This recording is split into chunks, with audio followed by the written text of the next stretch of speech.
Tout le monde associe l'orthophonie aux zozotements ou aux défauts de prononciation.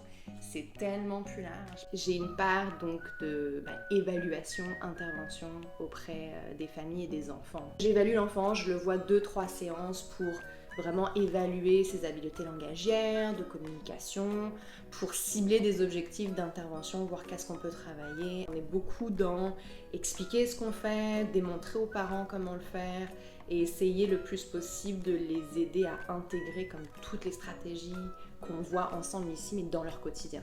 Communication sociale aussi, au-delà du langage. Tu sais, je travaille avec des enfants qui ne parlent pas.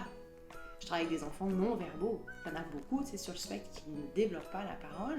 Et on est dans l'objectif d'avoir un moyen fonctionnel pour se faire comprendre, que ce soit par des gestes, des signes, des images.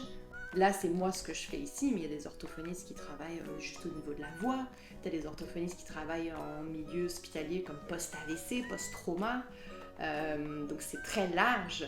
On oublie qu'en orthophonie, c'est beaucoup relié à l'aspect expressif de comment on s'exprime, la prononciation, le vocabulaire, les phrases, mais on travaille énormément la compréhension. Souvent, la compréhension est limite plus atteinte que l'expression. Je trouve ça très enrichissant, ça va dans les deux sens. Moi, j'apprends beaucoup en travaillant auprès de ces enfants-là, parce que je trouve que ça nous permet un peu de s'ouvrir à une vision différente du monde. Et je pense que c'est cet aspect-là qui me fascine beaucoup.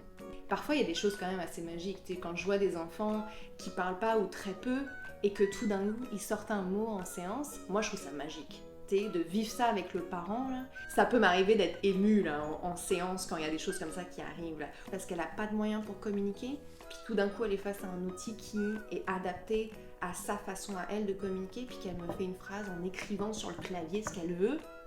Moi, ça, c'est magique. C'est comme ça fait ma journée, tu vois. Moi, ce que j'aime, c'est le contact. Ce que j'aime dans mon métier, c'est l'aspect santé, c'est l'aspect social, c'est la relation d'aide. C'est vraiment ça.